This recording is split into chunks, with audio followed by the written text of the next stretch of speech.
Billie Eilish's new album, When We All Fall Asleep, Where Do We Go, makes me feel every feeling happening in my life as we speak. This album moves me in ways I never thought that music could. It's as if Billie was making songs just off of how I felt. This time in life is difficult for me emotionally, and this album explains it in ways that I couldn't with my own words. Her lyrics express my true feelings about life as it is right now. I have always thought that Billie's songs portrayed a great amount of emotions and feelings, but I believe this album really expresses all the emotions and really does speak to me. In some ways I feel sadness, but others I feel powerful, such as the song You Should See Me in a Crown.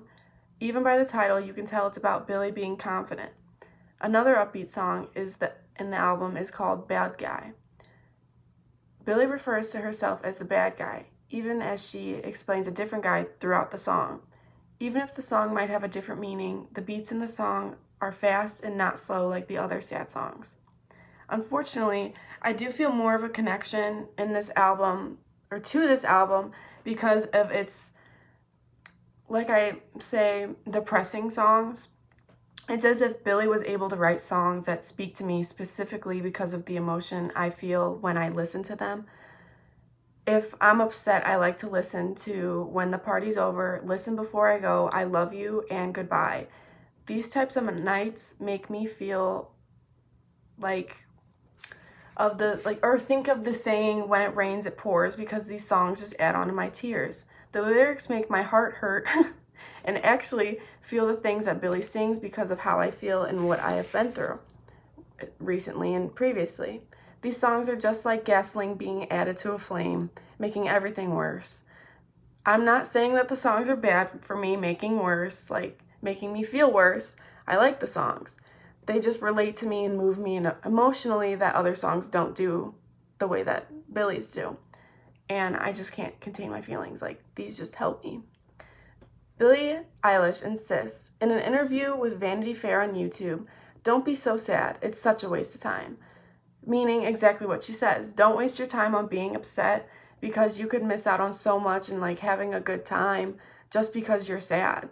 She also states, don't post your feelings, don't do it to yourself. Basically, Billie is warning that you should not post everything you feel on social media. Don't. It's so wrong. You should not. Not everything you feel is for someone to see or hear about. It's useless. It's just putting you deep in a hole. Then you have to explain yourself, and there's no point for that.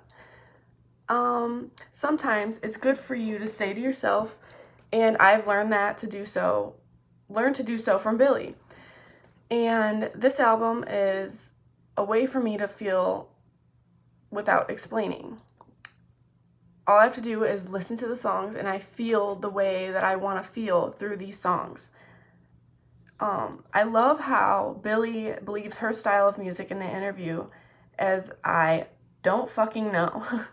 It's like her music is such a wide variety that she can't pick a style or a genre of type of music that she produces.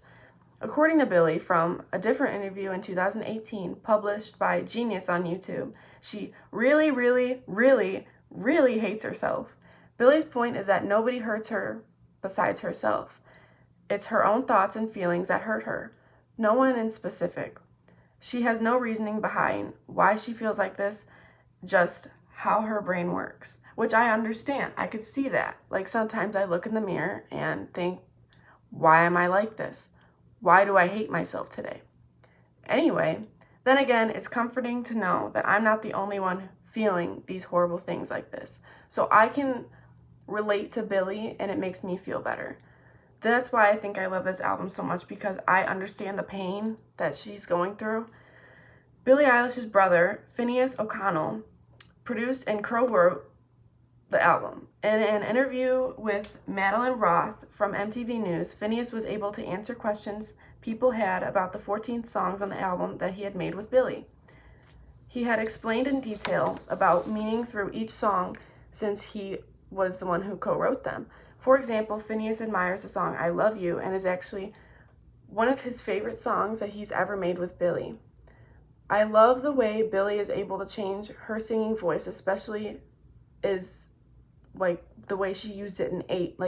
They were able to go up and down with the tones Phineas said that they were doing a funny experiment with the vocals and came up with the way she sounds in certain parts of that song. I believe it's very interesting and creative the way that they produced this song. Like, they didn't just take it so seriously, they played with the sounds. In a different interview with Kate Williams from Elle, Billie shows her room and what little secrets are stored inside. Billie had just released her first full-length album in March of 2019 and has many appearances coming in the summer. It's a lot, and Eilish is handling it okay, says Williams. One of the items include her prized possession notebook, which she keeps hidden. Billie says how the notebook contains personal stuff that she doesn't even want her parents to read. In one part of the notebook, she reads, "I want to be looked at, I want to be remembered. This is important because I feel as if any human desires to be remembered, and Billie has shown that it's possible for anyone." You would think that as a young artist and performer, Billie wouldn't be as talented for being 17, but she truly is incredible to me. And she's an inspiration because of just how young she is. Like, she's younger than me. I'm 18, she's 17. She doesn't turn 18 till, I think, December. That's insane. Since she's able to express the feelings and thoughts I'm not able to, she does through her music. I appreciate the wide variety of sounds and just how her music sounds. Billie's lyrics speak to me mentally and emotionally, and they move me drastically. The feeling and that someone else actually understands and is somehow able to show their thoughts through their music is incredible to me. When We All Fall Asleep, Where Do We Go is important because it speaks to the listener in its own way. This is not just an album to listen to, but truly feel involved throughout. Including its fast-paced, upbeat songs, it too is also sad, depressing ones, which I love the most because I'm able to listen to when I'm sad, so it makes me cry more. Billie gave me songs not only to truly feel how I want and not be upset on my own. I now have songs to go along with the sadness and allow me to cry when I need, not just to hold in the pain and suffer on my own. Thank you, Billie.